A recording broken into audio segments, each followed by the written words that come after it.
मंच में आएगा यार।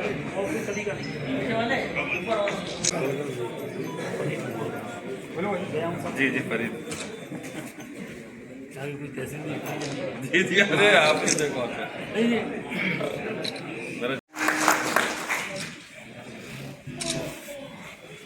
व्यापारियों के बड़े नेता के रूप में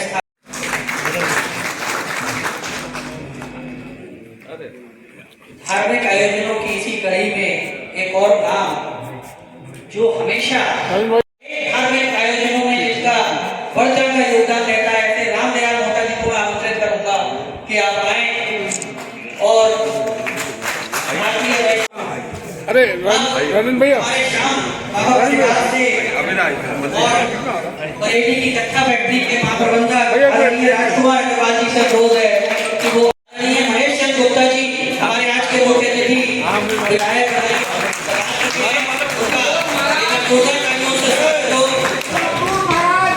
परिचय करेगा। बरेली में ये पहला कार्यक्रम भारतीय वैश्य महासभा का औपचारिक कार्यक्रम है। इस कार्यक्रम की दूर दूर तक जाएगी। सर एक मिनट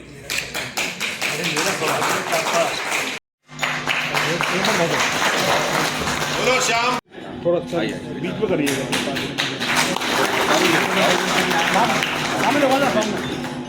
अरे जी वैसे ठीक है। दादा इधर आइए। अरे आप इधर आइए। आप किया थोड़ा संजीव भैया ले रहे हैं। भैया इधर अमित भाई। हमारे आदरणीय राष्ट्रीय अध्यक्ष और महामंत्री जी ने उठाया, ये सामान्य बात नहीं है और शायद उनकी ये पवित्रता है, उनके विचारों का ये उत्कृष्ट परिणाम है कि अभी 4 माह हुए हैं, अभी तो हम गर्भस्थ शिशु हैं। 4 माह में अभी हमने छोटा सा आकार लिया है और उस 4 माह के अल्प कार्यकाल में आज हम बरेली में इस कार्यक्रम को करने का साहस कर सके। मित्रों, ये हमारे मन से हमारे राष्ट्रीय अध्यक्ष जी अपने मन की बात रखेंगे। हमारे अति विशेष अतिथि अपने मन की बात हम सब लोगों से साझा करेंगे और हम अपने इन 8 रत्नों का यह स्वागत भी करेंगे। उससे पहले मैं ये आह्वान जरूर करना चाहता हूं कि हम हर मामले में आगे हैं। हम टैक्स देने में आगे हैं, हम सामाजिक व्यवस्थाओं को करने में आगे हैं, हम शिक्षा के मंदिर बनाने में आगे हैं, धर्मशालाएं बनाने में आगे हैं। समाज से जुड़ा हुआ कोई भी कार्य हो उसमें सबसे आगे वैश्य समाज मिलेगा और उससे भी आगे अगर राष्ट्र पर कोई विपदा आती है तो भामाशाह के रूप में हमारे वंशजों ने अपना रक्त और अपना धन इस देश के लिए अर्पित किया। और जब कोई आपदा आती है कोरोना महामारी के रूप में, तब भी आपने देखा होगा कि कोई मजदूर अगर बिन नंगे पैर जा रहा है, उसको भोजन नहीं मिल रहा है, तो यहाँ पर बैठा हुआ जो वैश्य समाज है, इन्हीं वैश्य समाजों के सुपुत्रों ने इस कोरोना महामारी के काल में भी लोगों की व्यवस्थाओं को करने की चिंता की। परंतु दुर्भाग्य है, एक तो अपवाद अगर हम छोड़ दें तो इस कलयुग में तो सबसे महत्वपूर्ण अंग है लोकतंत्र का, विधायिका का, उसमें हम पीछे क्यों? ये विचारणीय प्रश्न है। और जब तक राजनीति में हम लोग आगे नहीं आएंगे, राजनीति में जब तक हम लोगों की सही अनुपात में भागीदारी नहीं होगी, तब तक हमारे समाज का वास्तविक रूप से उत्थान और कल्याण होना बड़ा मुश्किल है। सरकार के आगे कभी रोजगार के लिए हाथ नहीं फैलाते।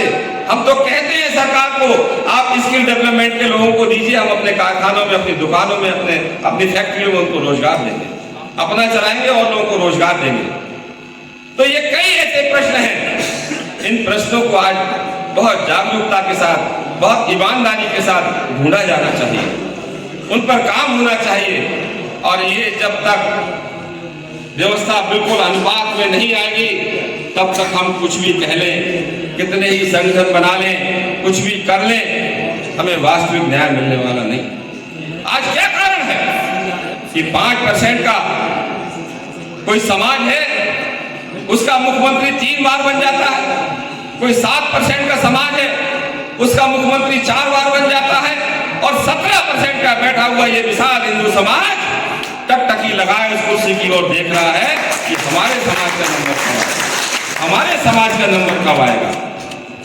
तो अब इन नंबरों की गणना छोड़ करके हमें ये चिंता करनी होगी, हमें ये बीड़ा उठाना होगा कि वैश्य समाज के लोगों को हम सुसुप्त अवस्था से आगे ला करके राजनीति में अहम हिस्सा दिलवाएंगे, अहम भागीदारी सुनिश्चित करवाएंगे। और जिस दिन राजनीति में आपने संख्या के अनुपात में अपनी भागीदारी को प्राप्त कर लिया तो निश्चित तौर पर इस वैश्य के सितारे को भारतवर्ष में चमकने से कोई रोक नहीं सकता।